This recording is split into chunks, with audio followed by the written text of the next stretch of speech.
Hello JEE warriors, welcome to mission Jeet. और अगर आप अपनी जेई की परफॉर्मेंस को इंप्रूव करना चाहते हो तो इस वीडियो को ध्यान से और आखिर तक जरूर देखें। इस क्लास का प्लान बिल्कुल सिंपल है। हम लोग इस क्लास में इस चैप्टर के सारे शॉर्ट नोट्स बनाने वाले हैं with all the important formulas and all the important tricks and all the important problems जो हमें एग्जाम के टाइम याद रखने की जरूरत है। आगे टाइम वेस्ट करे बिना let's start with the short notes. तो पैराबोला के शॉर्ट नोट्स की बात कर लेते हैं। तो पैराबोला पे देखो क्वेश्चन, पैराबोला पे प्योर पैराबोला पे बहुत कम क्वेश्चन आएंगे। उसमें आपको स्ट्रेट लाइन भी दिखेगा, सर्कल भी दिखेगा और पैराबोला भी दिखेगा, और आपको एलिप्स भी बनता हुआ दिख सकता है और हाइपरबोला भी। तो सब कुछ मिक्स होके आने वाला है। तो ये टॉपिक इंपॉर्टेंट है जेई एडवांस के पॉइंट ऑफ व्यू से और जेई मेंस के पॉइंट ऑफ व्यू से। अगर मैं जनरल इक्वेशन ऑफ कोनिक्स की बात करूं तो कोई भी 2 डिग्री जो कर्व होते हैं, ये अगर मैं इसकी बात करूं ax square plus by square plus 2h xy plus 2gx plus 2fy plus c is equal to 0। तो ये जो इक्वेशन है आपको पेयर ऑफ स्ट्रेट लाइन भी बता सकता है, पैराबोला भी हो सकता है, इलिप्स भी हो सकता है, सर्कल भी हो सकता है एंड हाइपरबोला भी हो सकता है, और ये एक पॉइंट भी हो सकता है, कोइंसिडेंट लाइन भी हो सकता है। तो डिपेंड ऑन द क्वेश्चन की कैसा है। तो सबसे पहले कि डिफरेंट डिफरेंट फॉर्म के लिए आपको पता है कि अगर ये सर्कल होता तो सर्कल होने के लिए a इक्वल टू क्या होना पड़ता, b, और h की वैल्यू क्या होती 0। तो क्या बनते हुए दिख जाता आपको, एक सर्कल बनता हुआ दिख जाता। अब वो सर्कल पॉइंट सर्कल भी हो सकता था। और पॉइंट सर्कल कब बनता है, जब ये perfect square x minus alpha का whole square plus y minus beta का होल स्क्वायर इक्वल टू 0 बन जाता। अब देखो कोनिक को पहचानेंगे कैसे, कि अब इसमें आपको बहुत सारी चीजें होती है कि कब कोनिक पैराबोला होगा, कब कोनिक हाइपरबोला होगा, कब पेयर ऑफ स्ट्रेट लाइन होगा। तो उसके लिए एक टर्म कैलकुलेट करते हैं which is called delta. Delta की जो वैल्यू होती है ये होती है एबीसी, ये होता है ABC plus 2f G H minus A F square minus BG square minus C H square. सबसे पहले ये टर्म कैलकुलेट करेंगे, उसके बाद हम डिसाइड करेंगे कि जो हमारे पास 2 डिग्री कर्व दे रखा है, कोनिक है, पैराबोला है, हाइपरबोला है, या फिर जो भी चीज है। एक टर्म ये, और इसके अलावा एक और टर्म ये भी कैलकुलेट करेंगे which is H square minus A B. अब देखो ये जो टर्म आता है कैसे आता है, इसमें अगर अपन एक्स और वाई में तुम क्वाड्रेटिक मान लोगे, एक्स या फिर वाई में, तो इसका डी कैलकुलेट करेंगे। तो जो डी आता है वो ऐसा ही कुछ ही बनते हुए आता है। अब देखो ध्यान से, अगर मैं इसकी बात करूं तो यहां से हमारे पास डेल्टा की वैल्यू अगर 0 है, डेल्टा की वैल्यू 0 है ना, तो डेल्टा की वैल्यू 0 होती है। और यहाँ पे अगर मैंने एक कंडीशन लिखा है H square minus A B, H square minus A B और H square minus A B. H square minus A B अगर मान के चलो ये ग्रेटर देन 0 है, this is greater than 0 and this is equal to 0 and this is less than 0। तो अगर delta की वैल्यू 0 हो तो पक्के से ये क्या आएगा, पेयर ऑफ स्ट्रेट लाइंस। यहां पे आएगा, दो लाइंस तो आएगी लेकिन वो दोनों लाइन क्या होगी, कोइंसिडेंट होगी। तो यहां पे लिख लो कि कोइंसिडेंट, कोइंसिडेंट लाइंस। और इस केस में इमेजिनरी लाइन आएगी या फिर इमेजिनरी लाइंस, ऐसा कुछ, ठीक है। इसके अलावा जब डेल्टा की वैल्यू नॉट इक्वल टू 0 होता है, when delta is not equal to 0, ये भी 3 case, not equal to 0, delta not equal to 0। तो यहाँ पे H square minus A B की बात कर लेते हैं। अगर H square minus A B equal to 0 है, H square minus A B less than 0 है and H square minus A B greater than 0 है। तो एच स्क्वायर माइनस अगर ए बी इक्वल टू 0 है तो ये जो इक्वेशन होगा ये क्या होगा, पैराबोला। सिमिलरली अगर H square minus A B less than 0 है तो ये क्या बनता दिखेगा, एलिप्स। अगर ग्रेटर देन 0 है तो क्या बनता दिखेगा, हाइपरबोला। तो ये तो इंपॉर्टेंट है, ये चीज आपको पता होनी चाहिए, कब पेयर ऑफ स्ट्रेट लाइन होगा, कब कोइंसिडेंट लाइन होगा, कब पैराबोला होगा, कब इलिप्स होगा एंड कब हाइपरबोला होगा और कब सर्कल होगा। सर्कल निकालने के लिए आपको डेल्टा की वैल्यू निकालने की जरूरत नहीं है, आपको a इक्वल टू बी होना चाहिए और h की वैल्यू क्या होनी चाहिए, 0 होनी चाहिए। तो यहाँ पे लिख सकते हो एक और for circle, circle a equal to B होना चाहिए एंड h इक्वल टू 0 होना चाहिए। यानी coefficient of X square equal to coefficient of Y square and X Y का कोफिशिएंट क्या होना चाहिए, 0 होना चाहिए। तो आप कोई भी 2 डिग्री के लिए बता सकते हो कि वो क्या है। ऑलराइट, इसके अलावा general pair of straight line की बात कर लेते हैं। और general pair of straight line जो ऊपर दिखा है वैसे ही एक्जैक्टली सेम दिखेगा, which is A X square plus B Y square plus 2h(xy), ऐसा याद है ये क्या था, pair of straight line passing through origin. लेकिन जनरल की बात करें तो वो बन जाएगा, इसमें एक और टर्म आएगा 2gx plus 2fy plus c is equal to 0। ये पेयर ऑफ स्ट्रेट लाइन कब रिप्रेजेंट करेगा, जब डेल्टा की वैल्यू 0 होगी and H square minus A B की वैल्यू क्या होगी, greater than equal to 0। Greater than अगर 0 हो गई तो पेयर ऑफ स्ट्रेट लाइन, दो लाइंस होंगी, और इक्वल टू 0 हो गया तो कोइंसिडेंट लाइंस। ऑलराइट, अब इसमें इस पेयर ऑफ स्ट्रेट लाइन जो भी दो लाइंस रिप्रेजेंट कर रहा है उनके बीच में एंगल की बात करें, उनके बीच में क्या किसकी बात करें, एंगल की, तो आपको यहां से दो लाइन सॉल्व करने की जरूरत नहीं है।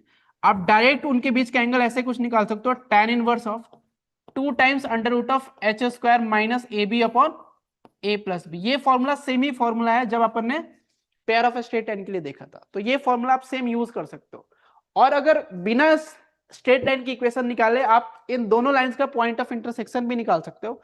वो कैसे, partial derivative with respect to क्या करेंगे अपन, x, partial derivative with respect to y, और जो दो कर्व आएगी उन दोनों का पॉइंट ऑफ इंटरसेक्शन निकालोगे तो वही क्या होगा, point of intersection of this line. To find point of intersection of these lines, solve the equation found by partial derivative of the curve with respect to x is equal to 0 and partial derivative of the curve with respect to y equal to 0। इन दोनों curve को अपन क्या कर लेंगे, solve कर लेंगे। तो जो दो पॉइंट आएगा वो पॉइंट कौन सा होगा, point of intersection of the lines. ठीक बात है, तो बिना लाइन निकाले आप दो चीजें कैलकुलेट कर सकते हो, विच इज उनके बीच का एंगल और उनका पॉइंट ऑफ इंटरसेक्शन। क्लियर है बात। अब इसके अलावा क्वेश्चन में मान के चलो आपसे बोल दिया गया कि आप स्टिल क्या निकालो, लाइंस की इक्वेशन निकालो। तो लाइन की इक्वेशन निकालने के लिए तो दो तरीके होंगे कि आप इसको एक्स में क्या एज्यूम करो, क्वाड्रेटिक एज्यूम करो। तो अगर एक्स में आपने क्वाड्रेटिक एज्यूम करा तो क्वाड्रेटिक के रूट्स निकालने हमें आते हैं। क्वाड्रेटिक के रूट्स का फॉर्मूला क्या बनता है दिख जाएगा, minus B plus minus B square minus 4ac upon 2a। और वहां से जो अंडर रूट वाला टर्म है ना वो एक परफेक्ट स्क्वायर बन के बाहर आते हुए दिख जाएगा। तो वहां से आपको क्या दिख जाएगा, आपको एक लाइन इक्वेशन, दो लाइन की इक्वेशन आते हुए दिख जाएगा। इसके अलावा दूसरा जो तरीका है कि पक्के से ये जो लाइन बना होगा वो ऐसे कुछ भी बना होगा, a1x plus b1y plus c1, एक लाइन ऐसी कुछ होगी, और दूसरी लाइन क्या होगी, a2x plus b2y plus c2 is equal to 0। Right, ऐसी ही दो लाइंस होगी। अब थोड़ा ध्यान से देखें तो इस टर्म को देखना ध्यान से कि X square Y square and 2h xy, X square Y square and 2x square क्या इन्हीं चार को मल्टीप्लाई करके बना होगा, क्या इन्हीं चार को मल्टीप्लाई करके बना होगा। तो बेसिकली आपको क्या करना है कि इसके फैक्टर्स बना लेना है, बस इसको देखना है और इसको इग्नोर कर देना है। किसको किसको, एक्स स्क्वायर और टर्म, वाई स्क्वायर और टर्म और एक्स वाई और टर्म, ये तीन टर्म होंगे। एक क्वाड्रेटिक की तरह दिखेगा, मिडिल टर्म स्प्लिट से अपन क्या बना लेंगे, फैक्टर बना देंगे। तो वहां पे ऐसा कुछ बनता हुआ दिख जाएगा a1x प्लस b1y। इसके जब तुम फैक्टर्स बनाओगे, इसके जब मैं फैक्टर्स बनाऊंगा तो ये ऐसा कुछ दिखेगा, a1x प्लस b1y, और ये बन जाएगा a2x प्लस b2y। राइट, तो यहां से तो ये तो बात पक्का है कि जो भी दो लाइंस होंगे उसका ये दो टर्म्स तो सेम ही होंगे, ऐसे ही कुछ बनते हुए दिखेंगे जो इसके फैक्टर्स बनेंगे। बस आपको लाइन की इक्वेशन निकालने के लिए c1 निकालना होगा और c2 निकालना होगा। अब c1 c2 निकालने के लिए इनको मल्टीप्लाई करेंगे और कोएफिशिएंट्स कंपेयर करेंगे, x का y का और कांस्टेंट टर्म। तो वहां से आपको क्या बनते हुए मिल जाएगा, c1 और c2। एग्जांपल के लिए कि अगर एक क्वेश्चन की बात, कोई नहीं क्वेश्चन तो लाया नहीं हूं, पता नहीं क्वेश्चन दिखा था, पता नहीं कहां गया भाई। ठीक है, कोई नहीं, पैराबोला की बात करते हैं।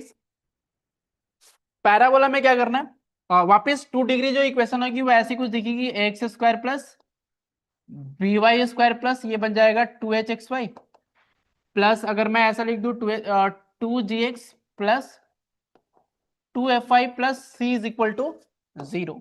तो यहां से ये पैराबोला होने के लिए डेल्टा की जो वैल्यू होनी चाहिए should not be equal to 0, and इसके अलावा एच स्क्वायर जो होना चाहिए कितना होना चाहिए, इक्वल टू ए बी।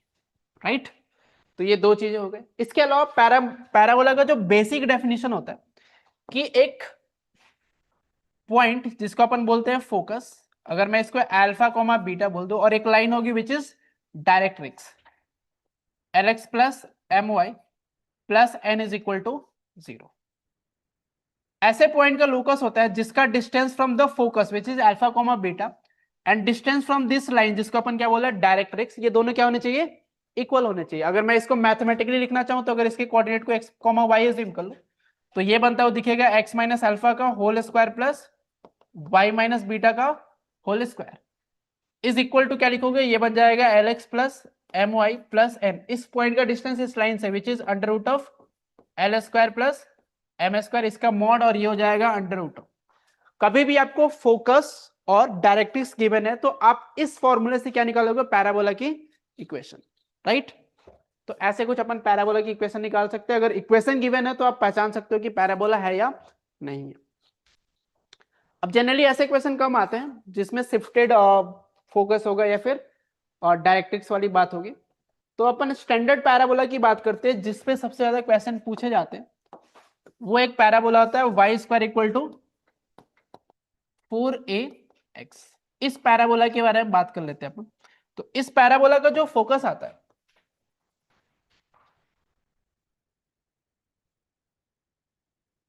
इस पैराबोला का जो फोकस होता है वो होता है a,0, और इस पैराबोला का जो डायरेक्ट्रिक्स होता है वो होता है x plus A is equal to 0, या फिर आप इसको ऐसे भी लिख सकते हो x is equal to minus A. इसके अलावा इसमें अगर आप एक और चीज देखोगे तो इसकी जो लेंथ आती है इसको बोलते हैं अपन लेटस रेक्टम, इस लाइन को बोलते हैं अपन लेटस रेक्टम, और इसकी जो लेंथ आती है लेंथ ऑफ एल आर, ये जो आता है कितना आता है 4a के इक्वल आता है। तो ये दो चीजें आपको इंपॉर्टेंट है। इस लाइन को बोलते हैं एक्सिस ऑफ द पैराबोला। जिस लाइन के अबाउट पैराबोला सिमेट्रिकल होता है उसको क्या बोलते हैं अपन, axis of the parabola.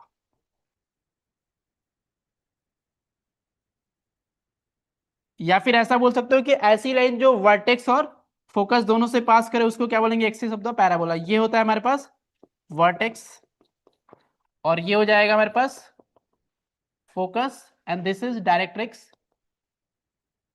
And this line is tangent at vertex.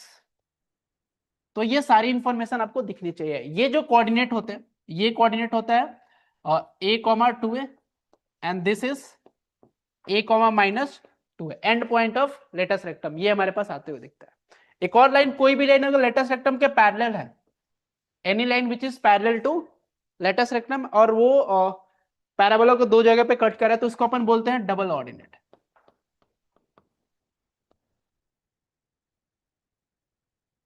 ऐसी कुछ बात, ठीक बात है, क्लियर है। तो ये सारी इंफॉर्मेशन आपको दिखनी चाहिए। इसके अलावा अगर एक पैराबोला की बात करें Y square equal to -4ax, तो सिंपली जो ये पैराबोला इधर की तरफ दिख रहा है वो किधर शिफ्ट हो जाएगा, इधर की तरफ फ्लिप हो जाएगा। तो वाई स्क्वायर -4ax की बात करो,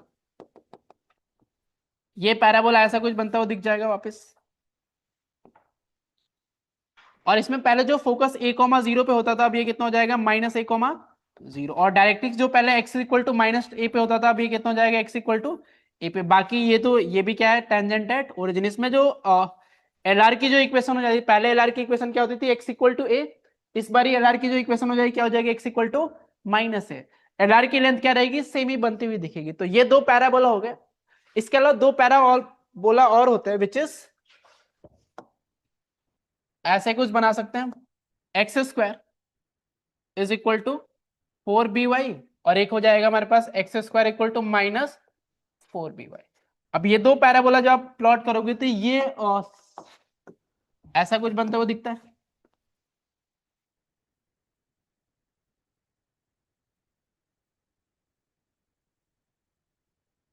इस बारी जो फोकस आते हुए दिखता है ये y एक्सिस पे होता है विच इज 0,b, और इस बारी जो डायरेक्ट्रिक्स होता है ये लाइन होती है x is equal to y is equal to बनती है -b।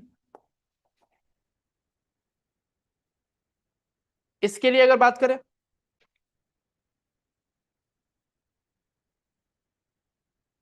ये ऐसा कुछ बनता हुआ दिखता है। इसमें जो हमारे पास फोकस आते हुए दिखता है ये एक दिखता है हमें 0,-b, और इस बार जो डायरेक्ट्रिक्स आते हुए हमें दिखता है ये दिखता है y is equal to b। तो ये सेम ही चीज आपको बनती हुई दिखेगी, बस ये इधर y एक्सिस ये अपवर्ड पैराबोला इसको बोलते हैं। जनरली ये क्वाड्रेटिक वाला जो अपन ने पढ़ा था वही वाली चीज है। जनरली इन्हीं दो पे क्वेश्चन पूछे जाते हैं, बट ये चारों के बारे में चारों के बारे में आपको पता होना चाहिए, ठीक है। इसके अलावा standard parabola with vertex alpha comma beta, इसको अपन शिफ्टेड पैराबोला ही बोलते हैं, कि अगर वर्टेक्स अल्फा कोमा बीटा है और मैं अगर इस उसका जो अगर मैं इसकी बात करूं तो अल्फा कोमा बीटा में वर्टेक्स चला गया तो सिंपली इसकी जो इक्वेशन दिखती है ये दिखती है y माइनस अल्फा का whole square is equal to 4, और ये बन जाएगा a और ये बन जाएगा x माइनस बीटा। अब ये जो कर्व है ये ऐसा कुछ बनते हुए दिखेगा कि इस बारी जो पहले हमारे पास वर्टेक्स 0,0 होता था, इस बारी जो वर्टेक्स है कहां पे हो जाएगा अल्फा कोमा बीटा, और ये ऐसे कुछ बनते हुए दिखेगा। अगर यहाँ पे मैं माइनस लगा देता तो ये बेसिकली क्या हो जाता है, ऐसे कुछ होते हुए दिख जाता है। यहाँ पे हो जाएगा x माइनस अल्फा और ये हो जाएगा x y माइनस बीटा और ये हो जाएगा x माइनस अल्फा, तो देखिएगा तो this is alpha minus beta और ये ऐसे कुछ दिखेगा, यानी वर्टेक्स के कोऑर्डिनेट हो जाएंगे अल्फा कोमा बीटा। अगर वर्टेक्स के कोऑर्डिनेट पता है आपको और इसके बेसिकली क्या निकालना आपको, इसका फोकस निकालना है, तो फोकस जो होगा इसी लाइन पे होगा और इस लाइन पे कितने यूनिट आगे जाना है, a यूनिट आगे जाएंगे, तो ये हो जाएगा alpha plus a comma beta. और आपको अगर इसका डायरेक्ट्रिक्स निकालना है तो इस पॉइंट से वर्टेक्स से a यूनिट पीछे आ जाना है, तो वर्टेक्स से a यूनिट पीछे आ जाओगे तो ये पॉइंट हो जाएगा अल्फा माइनस a, तो इसकी जो इक्वेशन बन जाएगी ये बन जाएगी अल्फा माइनस a बनते हुए दिख जाएगी ऐसे कुछ। इसके अलावा आप इसकी भी इक्वेशन बता सकते हो, ये लाइन कौन सी होगी, ये line x equal to alpha plus a से पास हो रही है, ये पॉइंट भी बता सकते हो, ये पॉइंट भी बता सकते हो, तो सेम तरीके से करना है। सिंपली आपको ऐसे सोचना है कि जो पहले ओरिजिन 0,0 पे था वो कहां पे शिफ्ट हो चुका है, अल्फा कोमा बीटा पे शिफ्ट हो चुका है। Alright, position of point with respect to parabola y square equal to 4x की बात करेंगे, तो अगर y स्क्वायर 4x की बात करें तो वो ऐसा कुछ बनता है। तो तीन रीजन हो सकते हैं, यहाँ पे पॉइंट यहाँ पे हो सकता है, या तो पॉइंट यहाँ पे या फिर यहाँ पे। अगर मैं y1 स्क्वायर माइनस 4ax1 अगर ये 0 आ जाता है तो ये क्या हो जाएगा ऑन द पैराबोला। अगर मैं इसकी बात करूं y1 square minus 4ax1 greater than 0 आ जाता है तो आउटसाइड, और ये अगर मैं y1 square minus 4ax1 less than 0 हो जाता है तो कितना हो जाएगा इनसाइड। इनसाइड का मतलब ये जो रीजन है this is inside and this is outside, ठीक है।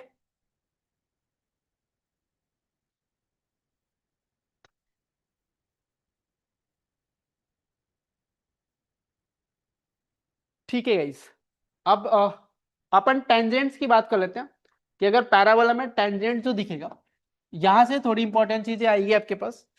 जेईई मेंस के क्वेश्चन ज्यादातर जो होते हैं ना वो पैराबोला के ऊपर ही होते हैं, टेंजेंट वगैरह के ऊपर बहुत कम क्वेश्चन आते हुए दिखेंगे। तो टेंजेंट की क्वेश्चन अगर आपको नहीं भी आती है तो बहुत ज्यादा क्वेश्चन नहीं आते, बेसिक चीजें अगर आपको ऊपर वाली चीजें पता है, कैसे आप पैराबोला की क्वेश्चन निकाल सकते हो, स्टैंडर्ड पैराबोला के लिए फोकस क्या होता है, डायरेक्ट्रिक्स होता है, तो ऐसे क्वेश्चन भी आते हैं, बहुत आराम से इस पे सॉल्व किया जा सकता है। अब टेंजेंट की बात करें तो टेंजेंट के तीन फॉर्म होंगे, which is parametric form, slope form and point form, जो अपन ने सर्कल में पढ़ा था। तो अगर मैं बस इसी पैराबोला के लिए बात कर लेता हूँ y square equal to 4x, तो इसके लिए जो हमारे पास टेंजेंट की इक्वेशन बनती है पॉइंट फॉर्म में, which is t equal to 0, circle में भी सेम ही बनती थी अगर point on the circle lie कर रहा है तो ऐसा कुछ। तो यहाँ पे t इक्वल टू 0 यानी y स्क्वायर को किससे रिप्लेस करता है y/1, और x को रिप्लेस करना होता है x प्लस x1/2, तो ये बन जाएगा 2a into x plus x1। तो this is the equation of tangent eight point x1, y1 on the parabola. Parametric form की बात करें तो पैरामेट्रिक फॉर्म में जो हमारे पास इक्वेशन आती है y2 is equal to x plus at square. एक और चीज आप लिख सकते हैं यहाँ पे कि कोई भी पॉइंट ऑन द पैराबोला अगर हमें एज्यूम करना है तो अपन ऐसे कुछ एज्यूम कर सकते हैं at स्क्वायर 2at। तो पैरामेट्रिक फॉर्म में अगर कोई भी पॉइंट एज्यूम करना है, इसके अलावा अगर पैरामेट्रिक फॉर्म में आप टेंजेंट की इक्वेशन लिखो तो ऐसे कुछ बनते हुए दिखती है, ये बहुत इंपॉर्टेंट है। इसमें आप थोड़ा स्लोप देखोगे तो स्लोप की वैल्यू कितनी आ रही है, t के रिस्पेक्ट में 1/t आते हुए दिख रहे हैं। तो ये भी इंफॉर्मेशन याद रखना है कि कोई भी टेंजेंट अगर मैं बनाऊंगा तो उसका स्लोप किसके इक्वल होता है 1/t, या फिर कोई भी आपके पास लाइन दे रखा है और बता रखा है कि ये एक पैराबोला पे टेंजेंट है, तो डायरेक्टली आप बता सकते हो कि उसका पॉइंट ऑफ कांटेक्ट क्या होगा, क्योंकि उसका आपको स्लोप पता होगा। स्लोप पता होगा तो आप t निकाल सकते हो, और t निकाल सकते हो तो जो पॉइंट होगा वो क्या होगा at स्क्वायर 2at।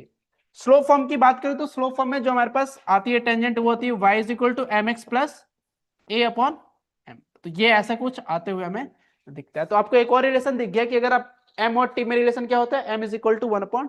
ये इंपॉर्टेंट है, ये भी आपको याद होना चाहिए कि टेंजेंट का स्लोप इज 1/t। उसके बाद point of intersection of tangent at t1 and t2। अगर मान के चलो एक पैराबोला आपके पास, standard parabola y² equal to 4x की बात करें, तो एक पॉइंट है हमारे पास t1 और एक पॉइंट है हमारे पास t2।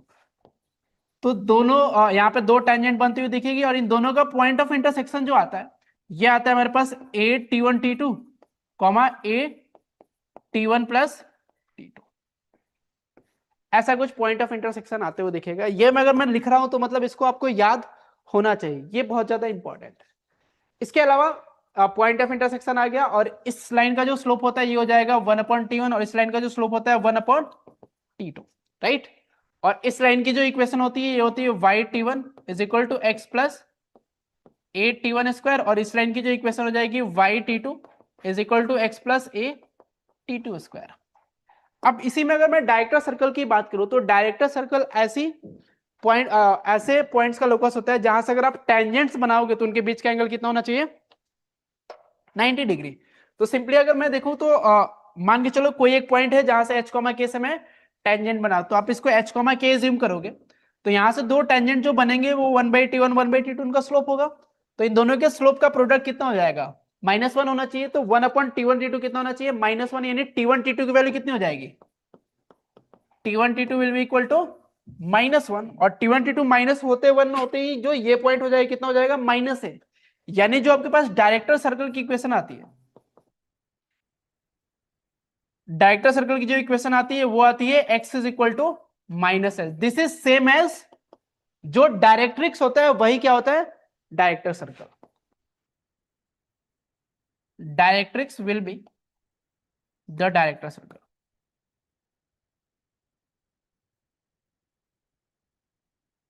इसका मतलब ये है कि डायरेक्ट्रिक्स के ऊपर से कोई भी दो टेंजेंट बनाते हुए दिखेंगे, वो दोनों आपस में कैसी बनती हुई दिखेंगी, परपेंडिकुलर बनते हुए दिखेंगे। तो आपको ये डायरेक्टर सर्कल वाली बात याद है। पर डायरेक्टर सर्कल सर्कल नहीं होता, ये क्या बनता है, एक स्ट्रेट लाइन बनता हुआ दिखता है। क्लियर है। इसके अलावा फोकल डिस्टेंस की बात करते हैं। फोकल डिस्टेंस का मतलब कोई भी पॉइंट ऑन द पैराबोला जिसका डिस्टेंस हम किससे देख रहे हैं, फोकस से दिख रहा है। तो हमें पता है कि स्टैंडर्ड पैराबोला के लिए जो फोकस होता है वो होता है a,0 पे, और इसका जो डायरेक्ट्रिक्स होता है और वो होता है x plus a is equal to 0। अगर मैं किसी पॉइंट के डिस्टेंस की बात करूं यानी at² 280 की बात करूं, इसका डिस्टेंस हमें ये वाला डिस्टेंस की बात करनी है।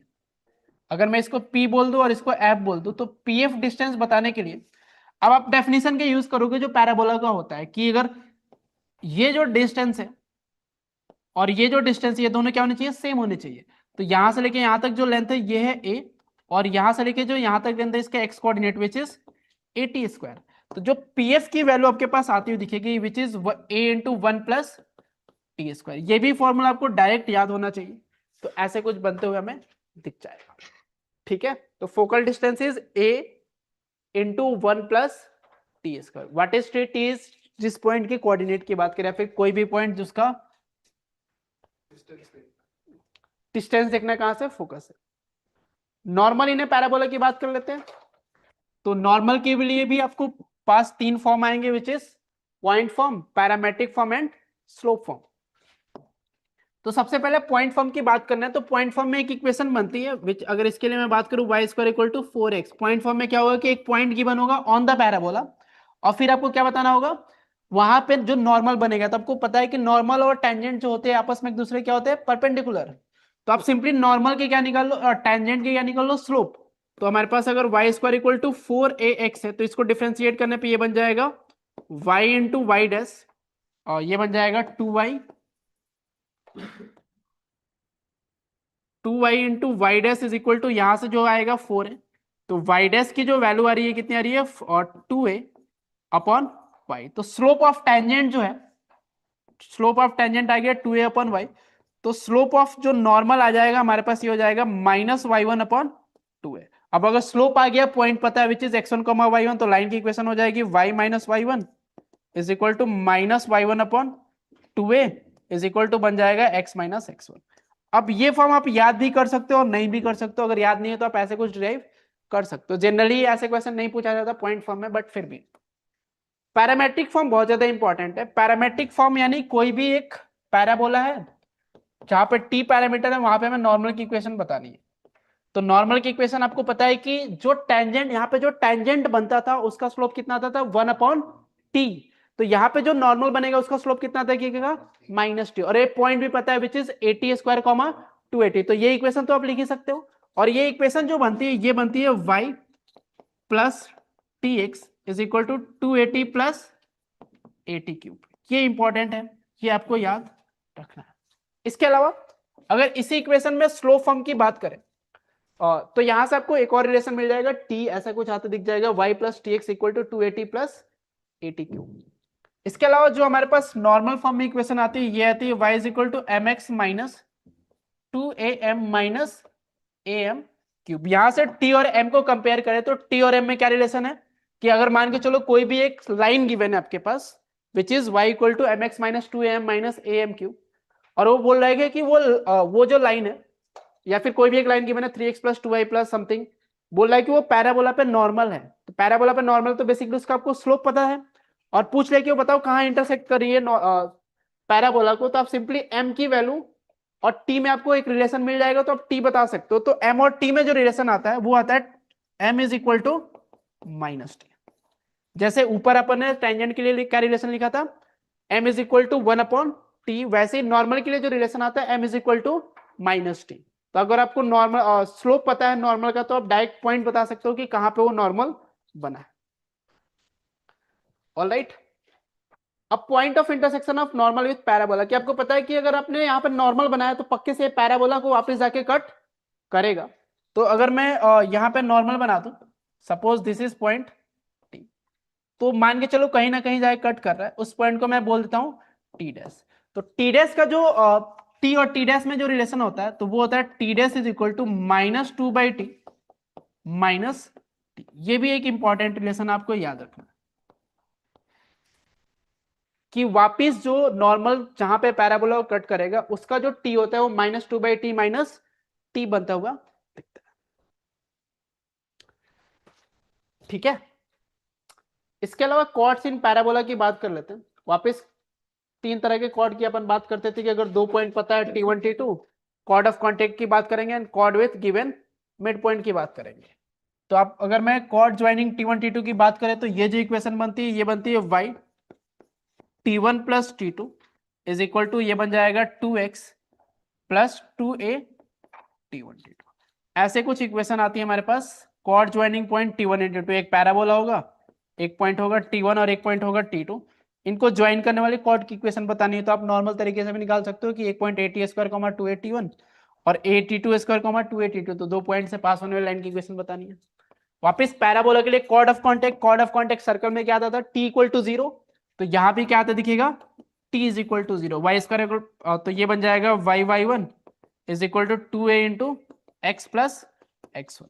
बोलने का मतलब क्या है कि एक पैराबोला आपके पास है और एक बाहर पॉइंट है x1 y1, यहां से कॉर्ड ऑफ कॉन्टेक्ट बना रहे हैं, यानी पहले आप दो टेंजेंट बनाओ, दो टेंजेंट जहां पे टच कर रही है उससे पास होने वाली कॉर्ड, उस कॉर्ड की इक्वेशन जो आ रही है ये आ रही है which is t is equal to 0।